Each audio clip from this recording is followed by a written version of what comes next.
You're watching the latest edition of the Wellness Hour, the leader in medical news and information. I'm Randy Alvarez. Today's topic, who's a candidate for dental implants? If you are missing teeth, my advice, stick around for the latest edition of the Wellness Hour. The Wellness Hour, an in-depth discussion with today's top physicians and medical leaders.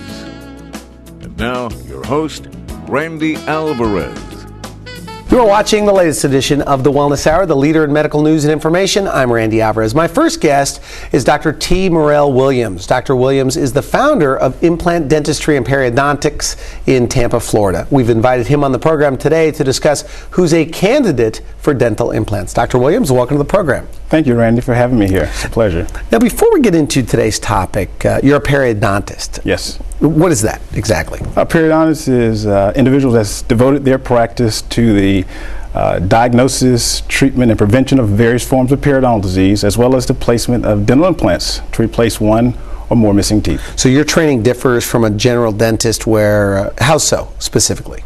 Well, a periodontist has to have formal training beyond the 4 years of dental school, typically 2 to 3 years, in which they go on and receive that additional training in the specialty limited to periodontal disease and dental implants. Dental implants, okay. Correct. Because, you know, anticipating this interview, I'm finding out that a general dentist also can do, a lot of guys doing dental implants Correct. these days. And we've talked a little bit on the phone. You have a bit of a bias that you feel that, you know, a periodontist should be placing the implants. Is that correct? That's correct. Okay. The reason being,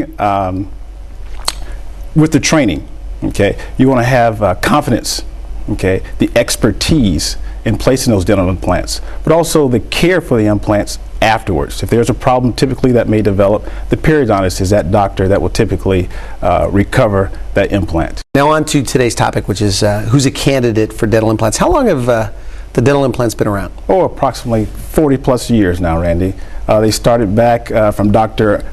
Brandemark, okay, a Swedish doctor that started placing implants in the bottom jaw to stabilize lower dentures for patients. But if they've been around so long, it seems that, I mean, you don't hear a lot about them. In the last 10 years you have. Correct. I think as time evolves, you will hear more about it because patients becoming more educated from the news, media, print magazines, as well as dentists. They're being trained more in dental implants in dental school now, versus a few years back, that was not the case. Has this become the standard of care now? I mean, if somebody loses a tooth, pretty much nationwide, they're at least given an option of dental implants? Yes, dental implants are now the standard of care and should be mentioned as a treatment option versus standard dentistry such as crown and bridge or removable partial dentures. So is it that much better?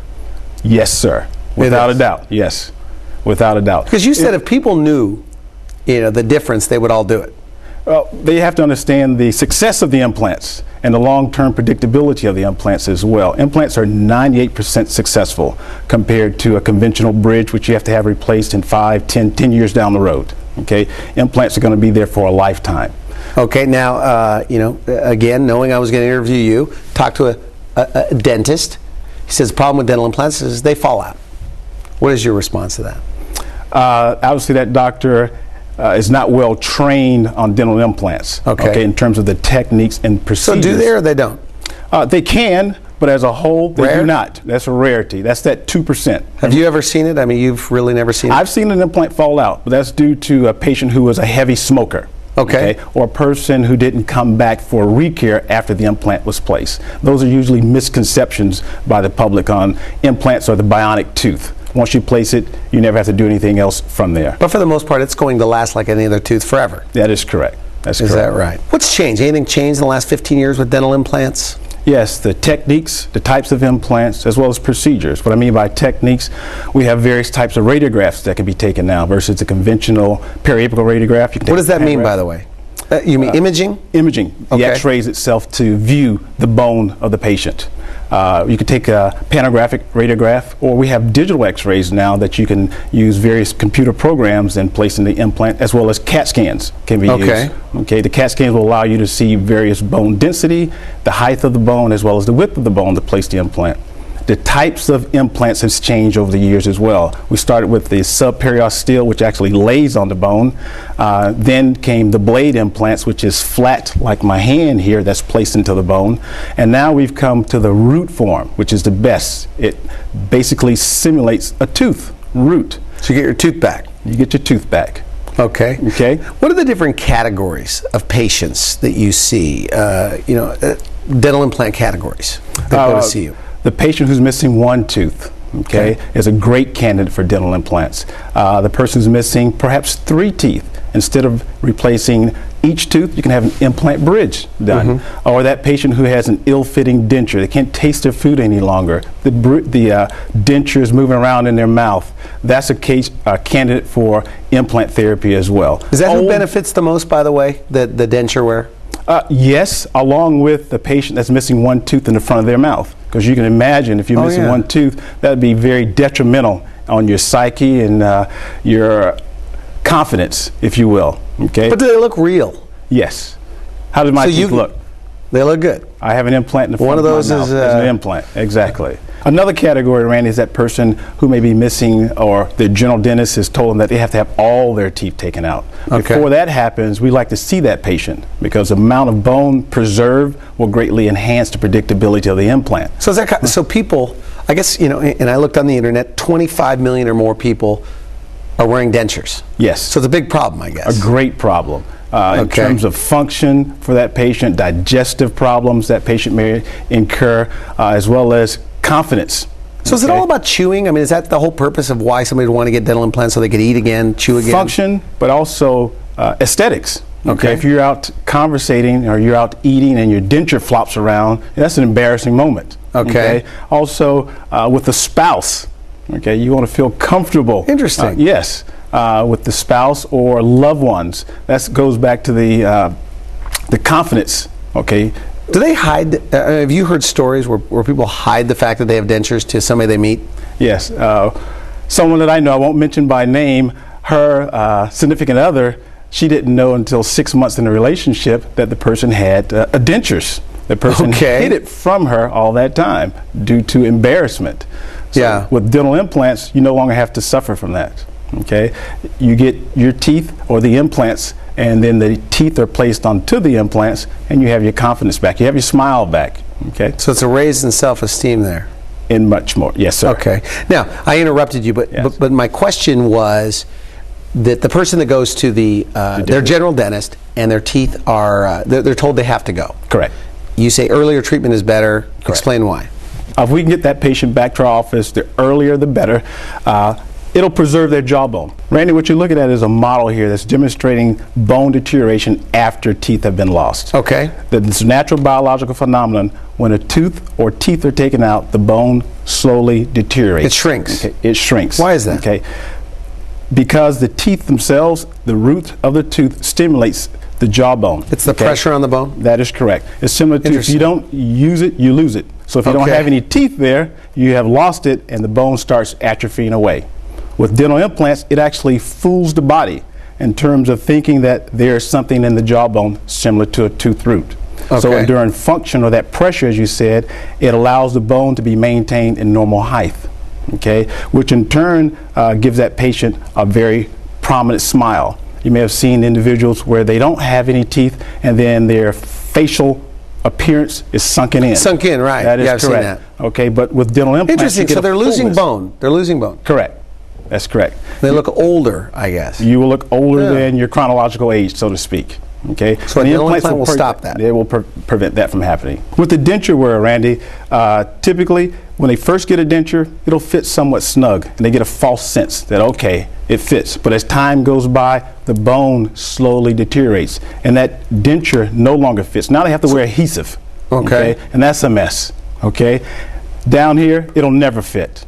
We have a nerve that runs here, and then the denture sits on that nerve, causing pain. It starts hurting immensely. They start getting denture sores. So when they get pain, it's because the bone is worn away? Yes. And what? The bone is worn away, and the denture is pressing down on that nerve. Okay? Okay. And they get an ill-fitting denture. So they try to use a lot of adhesive to compensate to make that denture stay in place. But also you have the tongue down there. Okay. Okay, so as your tongue moves around from speaking and eating, it moves the denture around consistently, constantly. Okay, and to overcome that, implants are the solution. Okay, you can have 2 implants or up to 6 implants. So just 2 implants could do what? 2 implants can stabilize the denture. Oh, so you give them a denture. Correct, that fits onto the implant. Now what about, my mother? Okay, going into this, she's 73 years old. She's been wearing dentures since she was about 25, 28, somewhere in there. And she says, I'm too old for dental implants. Because you got me excited on the phone, and I said, he says 2 or 4 implants, you have a secure lower denture. Is that too old? No, age is just a number. Based upon the patient's overall health status, dental health, okay, and bone quality. So what are the age ranges? How that you see? I see from 18 to 70 in my practice that we place implants in. Okay, the main thing is a person healthy enough? Is a person has a desire, and is there enough bone there? Okay, if there's enough bone. What if they have osteoporosis? Not a significant factor. Not a problem. If they could walk into your office for the most part, they're healthy enough. Osteoporosis is going to affect the long bones, the arms, the legs, more so than the jawbone. But in placing the dental implants, it will actually help with the osteoporosis, okay, because you're getting that pressure, you're getting a stimulus in the jawbone again, which decreases bone loss. Okay. So it's going to be a help versus a hindrance. Okay, let's go through those different categories. Okay, the person missing 1 tooth. What does traditional dentistry have to offer? And how is a dental implant different? Okay, that's typically a bridge, okay, where you have to shave down perfectly good teeth. My philosophy is if it's not broken, don't fix it, okay? The person who may have a flipper or a partial denture that you have to take in and out of your mouth versus a dental implant. Another point to remember, if you're missing 1 tooth, that's the start for the snowball effect. You've had a bridge done. 5, 10, 15 years down the road, you got to have that bridge redone again. Okay, if you start to develop cavities or periodontal disease, you can't floss up underneath the bridge. Okay, so that's going to cause problems. Now you develop periodontal problems. Do you think that's patchwork? Not necessarily patchwork. That was the best at that particular point in time that patient underwent, or they were unaware of dental implants. Okay, dental implants are now a better option. It's natural, just like your tooth. This is the best that man can give that God originally gave you. Now, one of my producers says that he's offered root canal, things like that. It seems so much time is spent in saving a tooth in dentistry. Yes. It seems easier, logically to me, and that if a tooth is really that bad, get rid of it and get your tooth back with a dental implant. I agree. Is it that easy, or is that too simplistic? No, it's that easy, believe it or not. For example, myself, my front tooth is an implant. But prior to that implant, I didn't want to lose my tooth. So I did everything possible to save my tooth. 5 root canals, 5 root canals. Was it hit or something? Trauma. Exactly. Hit in the mouth many years ago as a child. Had several root canals, as I said, several root canal surgeries. But eventually I had to face the music and make a decision. Was I going to have an implant, or was I going to do a bridge or something removable like a partial and taking it out of my mouth? Okay. For me, the best decision was a dental implant. Okay, I didn't want to shave down or cut down 2 perfectly good teeth in the front part of my mouth, knowing down the road that I would have to replace that bridge. But would it have been cheaper, by the way, to get the implant? With all that you went through, you mentioned to save that tooth in the long run? Yes, definitely. Really? Yes, it would have been much more cost effective and much more predictable as well. Is that one of the misconceptions? People think, I'd love to get implants, they sound more expensive, painful, things like that. What are the misconceptions about dental implants? Number one, as you said, the cost is a fallacy. Okay. Implants are just as cost effective as a 3-unit bridge or a bridge. Okay. Also, the next one is pain or discomfort. Patients think they're going to have a great deal of discomfort during the procedure or afterwards. And we can overcome that with various forms of sedation. And typically my patients tell me they take 800 milligrams of Motrin, which is 1 pill after the procedure, and that is it. And they're fine. And they're fine. They're able to go to work. How soon can they eat, by the way, after you... They can eat that day without any problems. That day. So there's no limitations. It's not going to incapacitate them in any form or fashion. Okay, we're going to take a quick break. When we come back, I want to hear more about what you could do for the denture wear. You're watching The Wellness Hour. I'm Randy Alvarez. We're talking about who's a candidate for dental implants. We'll be right back. It is now clear that not only are nutritional supplements vitally important to maintaining good health, but studies show that they can help reduce the risk of and successfully manage many diseases. I've done my homework, and the nutritional supplements I take, give to my family, and recommend to my patients are from Designs for Health. Designs for Health, the leader in professional brand nutritional supplements.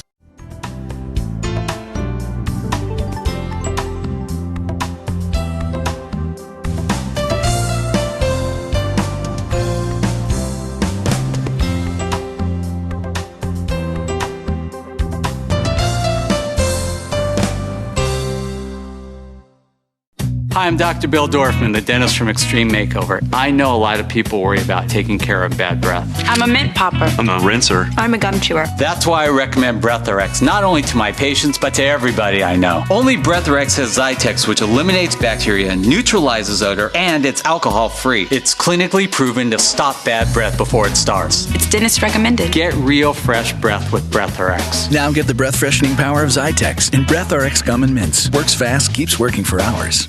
You're watching a special edition of the Wellness Hour. I'm Randy Alvarez. Today's topic, who's a candidate for dental implants? With us we have Dr. Williams. He's a periodontist.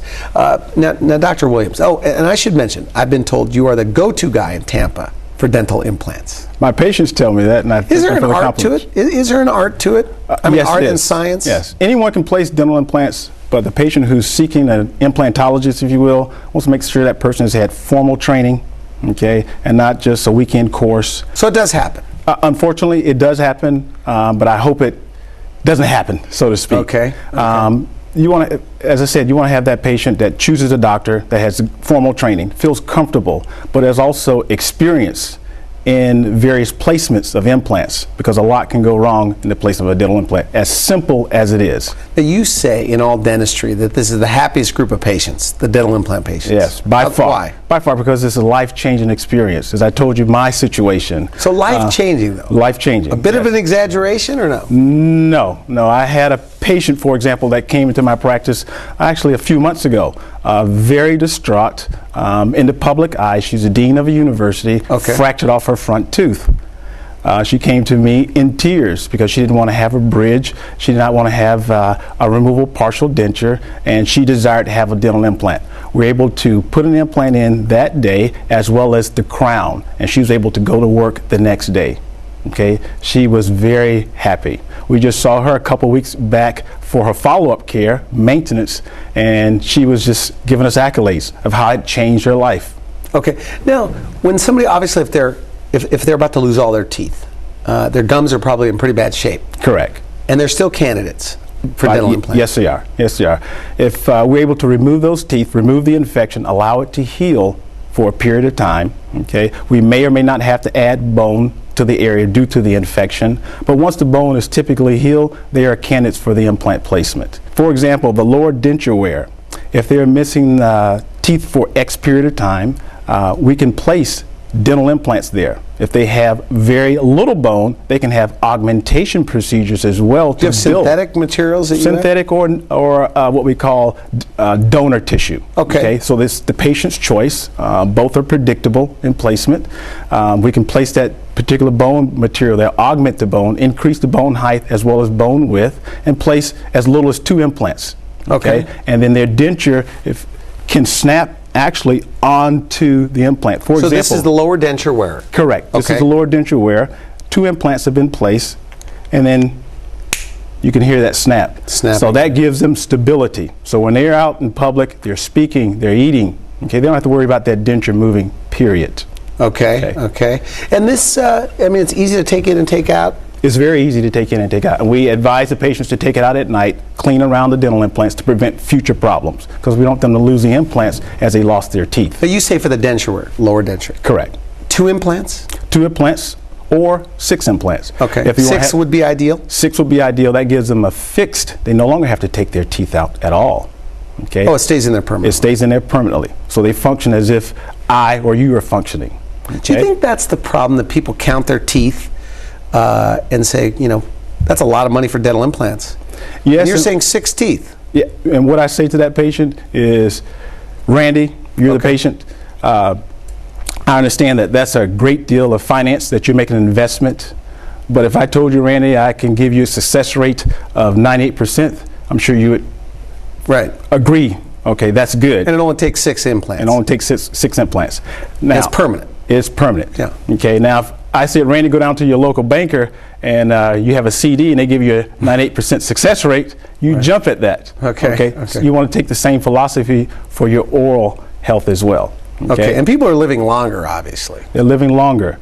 So the longer that they're living, you want to have a quality of life, okay, as well as a quantity of life. Now, if denture wearers can be impacted so much, why isn't everybody doing it? I mean, still 25 million plus Americans are wearing dentures. Why aren't they all getting dental implants? I think it's a lack of knowledge. Okay. Okay. They haven't been educated on the benefits of a dental implant, so they're going around just basically enduring a denture. So you don't think they know what they're missing? Obviously not. No, I don't think so. Okay. I think once they're educated, and that's the key for we as practitioners, is to educate and inform the patients the benefits of a dental implant versus not having an implant and enduring just a lower denture. Randy, I wish there was a try-in period where a patient could actually try the implants, and then after they've had the experience, I think that would be a life-changing experience for them. They realize that I should have did this 10 years ago. Why? Okay? I mean, why? Number one, it's going to improve their diet. Okay, they're able to eat apples versus applesauce. Okay. They can eat that thick, juicy steak versus ground beef. But also they can taste their food now. They get rid of that denture at the top of the palate of their mouth. No longer does that have to be there. So the upper denture covers the palate. That is correct. It covers the palate, but when you place implants there, you no longer have to deal with that any longer. Okay? You can have a denture that snaps into the implants or a fixed bridge that you don't have to take in and out of your mouth. Now, by having a denture, you decreases the forces of mastication, chewing. Okay? So now patients are swallowing food in boluses versus in fine particles. Okay, so that puts a strain on the digestive system and producing more acids, causing digestive problems, if you will. Okay, versus dental implants, which is improving the forces of mastication, able to grind their food up properly, less strain on their digestive systems, and overall improves their lifestyle. Okay, what are some websites people could go to find out more about dental implants? They can go to my website, starting off www.tampaperiod.com. Okay. And it has a link to the American Academy of Periodontology, as well as information that I've put on the website that'll educate that patient on dental implants. Now, when a patient, take me through the process. A patient goes to you. What questions they have? What are the frequently asked questions on day one for the denture wear? Denture wear. Can I wear my denture? Okay, after the procedure. That's typically because they don't want to go around without any teeth. Okay. And I tell them, yes, you can. They replace the implants, you can wear your denture, either on top of the implants or in function with the implants. Okay. Another question was, how long will I be out? Okay, of commission, so to speak. You know, can I go back to work? Yeah. Okay. And we tell them, yes, you can go back to work within a few hours, okay, or within 1 day, depending upon if they're sedated or not. Do you do sedation? I do. We offer several forms of sedation. Like twilight sleep of some sort? Twilight, exactly. They can have nitrous oxide or laughing gas. Okay. Okay. They can have oral sedative where they take a couple of pills that helps them to relax before they come into the office, or they can have intravenous conscious sedation. That's for the very apprehensive patient. Really? Completely out? Completely out. You need special licensing for that or something? That's correct. I'm trained and have license in that, and we have to keep that up on an ongoing regular basis. Well, that's good, because people don't like going to the dentist. I'm one of those people. Nor do I. Luckily, I have pretty good teeth. But is that a big fear? People just don't want. I mean, they went through the denture wear. They went through that whole process, obviously prior to them, having all their teeth removed. Correct. Unfortunately, because we're working in such a small environment of the mouth, it's very intimate, so to speak. Yeah. And when you come at a patient with a needle, fear just comes upon them. Okay? Yeah. So if you can offer some form of sedation, that'll help that patient overcome that anxiety. And we get a lot of patients that come to my practice and say, I'm a coward. I say, well, okay. All of our patients here are cowards, so we are able to help you. Okay. What are other questions they want to know? What do they want to know? Another one would be, what is the cost involved, obviously. Yeah. We tell that patient, we'll make it very affordable, work with you as best as we possibly can, but also we want to educate them again on the benefits of a dental implant over traditional dentistry, just a straight denture. How does somebody get to see a specialist like you? I mean, do they have to go through their general dentist? Could they actually pick up the phone, call you directly? Oh, they can call me directly. We actually have a lot of our patients referring family and friends to us. So they could go to you first? Yes, they can. And then you refer them to the general dentist? Exactly. I would refer them to a general dentist. Cap or crown, I guess, on the tooth. That is correct. That is correct. And that gives us opportunity to work with the general dentist as well. Another question that patients will ask is, how long is it going to last? You know, a patient comes in, they're missing one or more teeth in the aesthetic zone, the front top, okay, 4 or 6.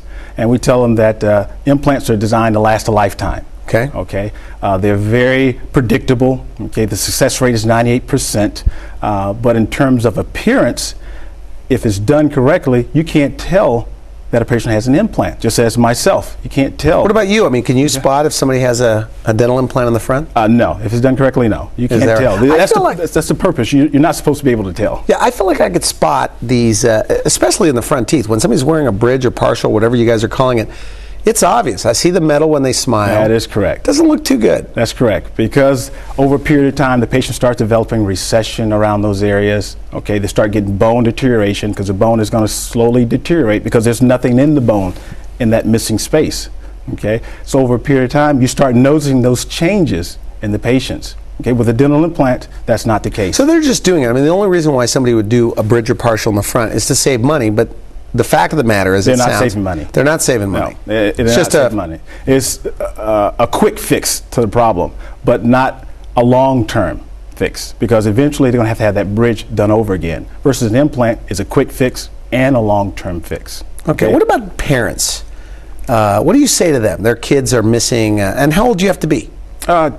If a patient, child, is gone through the developmental stages of the skeleton, typically is around 18 years of age, they are candidates for dental implants. But I tell that mom who has lost, or his child has lost a tooth due to trauma from a sports injury, hockey or football, don't allow the child to go through perhaps traditional dentistry, bridges. Consider a dental implant, because we don't want to have that snowball effect happening to them, okay, as it so often happens to others. Okay. And a person watching this is missing 1 or 2 teeth. They may think, well, I'm not yet a candidate for dental. They should do it. Oh, yes. Yeah, if you're missing 1 or 2 teeth, you're definitely a candidate. Call my office or see your general dentist for an examination so it can be discussed what your options are and what's the benefits of a dental implant. Do you do your consults? I mean, do they meet with you? They meet with me, one-on-one. Okay. How long does that take, by the way? After you get obviously x-rays or whatever? Approximately 30 to 45 minutes consultation. Okay. Final message. Somebody watching this, they're missing teeth. What do you say to them? If you're missing 1 or more teeth, or if you're missing all of your teeth, especially the denture wear, please find out what your options are, because they don't know what they're missing, Randy. Okay. The quality of life, function, okay, confidence, aesthetics, all that will improve the quality of that patient's life. All right. Hey, I want to thank you, Dr. Williams, for coming on the show. Very interesting.